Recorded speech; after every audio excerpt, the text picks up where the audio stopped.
Saudara-saudariku yang dikasihi Tuhan, hari ini Rabu 26 Mei 2021, kita memperingati Santo Filipus Neri, seorang imam. Menu sabda kita dari Injil Yesus Kristus menurut Markus, bab 10 ayat 32 sampai 44.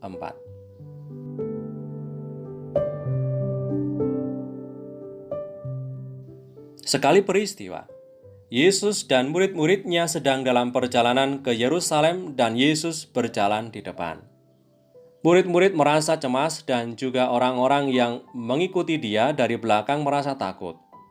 Sekali lagi Yesus memanggil ke-12 muridnya dan ia mulai mengatakan kepada mereka apa yang akan terjadi atas dirinya, katanya. Sekarang kita pergi ke Yerusalem dan Anak Manusia akan diserahkan kepada imam-imam kepala dan ahli-ahli Taurat, dan mereka akan menjatuhi dia hukuman mati. Dan mereka akan menyerahkan dia kepada bangsa-bangsa yang tidak mengenal Allah, dan ia akan diolok-olokkan, diludahi, disesah, dan dibunuh, dan sesudah 3 hari ia akan bangkit. Lalu, Yakobus dan Yohanes, anak-anak Zebedeus, mendekati Yesus dan berkata kepadanya, "Guru, kami harap supaya engkau kiranya mengabulkan suatu permintaan kami." Jawabnya kepada mereka, "Apa yang kamu kehendaki aku perbuat bagimu?" Lalu kata mereka, "Perkenankanlah kami duduk dalam kemuliaan-Mu kelak, yang seorang lagi di sebelah kananmu dan yang seorang di sebelah kirimu." Tetapi kata Yesus kepada mereka, "Kamu tidak tahu apa yang kamu minta. Dapatkah kamu meminum cawan yang harus kuminum dan dibaptis dengan baptisan yang harus kuterima?" Jawab mereka, "Kami dapat."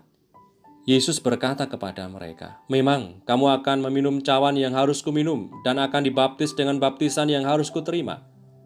Tetapi hal duduk di sebelah kananku atau di sebelah kiriku, aku tidak berhak memberikannya. Itu akan diberikan kepada orang-orang bagi siapa itu telah disediakan." Mendengar itu, ke-10 murid yang lain menjadi marah kepada Yakobus dan Yohanes.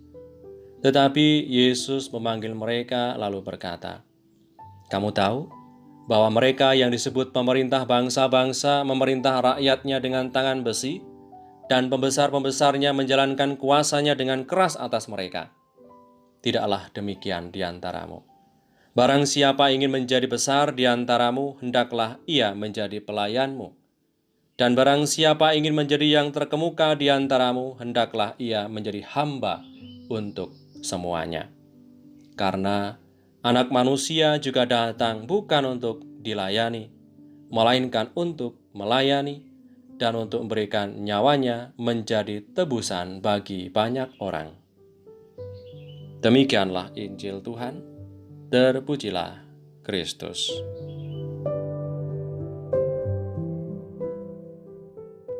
Saudara-saudariku yang terberkati, selama perjalanannya ke Yerusalem, ada perdebatan panjang antara Tuhan Yesus Sang Guru dengan murid-muridnya. Mereka salah memahami kerajaan Allah yang diwartakan oleh Tuhan sebagai kerajaan duniawi yang akan kembali memulihkan kejayaan Raja Daud, menumpas penjajahan Romawi yang sedang menguasai daerah itu. Oleh karena mereka salah memahami, maka mereka pun salah dalam meminta sesuatu kepada Tuhan. Tadi dikisahkan, Yakobus dan Yohanes meminta kemuliaan, hormat, dan status sosial kepada Yesus. Mereka meminta demikian, "Perkenankanlah kami duduk dalam kemuliaan-Mu kelak, yang seorang lagi di sebelah kananmu dan yang seorang lagi di sebelah kirimu." Pertanyaan dua bersaudara itu dijawab dengan pertanyaan juga oleh Tuhan Yesus demikian, "Kamu tidak tahu apa yang kamu minta. Dapatkah kamu meminum cawan yang harus kuminum dan dibaptis dengan baptisan yang harus kuterima?" Yang dimaksud Tuhan adalah piala penderitaan yang harus dialami untuk memperoleh kemuliaan dan hormat dari Tuhan. Saudara-saudaraku yang terberkati, pertanyaan Yakobus dan Yohanes menunjukkan kepentingan mereka dalam mempromosikan diri untuk mendapatkan sesuatu, mendapatkan status sosial dan jabatan duniawi. Sedangkan pertanyaan Yesus Tuhan terpusat pada kepentingannya supaya para muridnya memiliki sikap pemberian diri, melayani, dan mengutamakan yang lain. Lalu ditegaskan oleh Tuhan Yesus bahwa hendaknya para murid saling melayani dan menjadi hamba bagi yang lain supaya menjadi yang terkemuka, menjadi yang terbesar dari antara mereka dengan mau melayani. Ungkapan pemberian diri seperti yang dikehendaki Tuhan nyata dalam wujud pelayanan yang bisa kita wujudkan dan kita upayakan dan berikan kepada sesama. Maka, saudari-saudaraku yang terberkati, sudahkah kita menunjukkan sikap pelayanan kepada sesama terdekat kita, kepada suami atau kepada istri, anggota keluarga, tetangga, atau teman sekomunitas kita?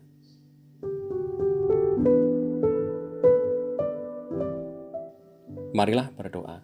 Demi nama Bapa dan Putra dan Roh Kudus. Amin.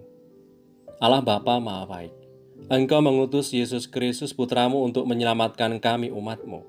Ia menyelamatkan kami dengan melayani sampai memberikan diri seutuhnya sebagai korban. Semoga kami dimampukan untuk meneladani sikap pelayanannya supaya banyak orang yang putus asa dan tak berpengharapan mengalami dikasihi dan dihargai. Kemuliaan kepada Bapa dan Putra dan Roh Kudus, seperti pada permulaan, sekarang, selalu, dan sepanjang segala abad. Amin. Berkatalah turun atas kita semua, Bapa dan Putra dan Roh Kudus. Amin.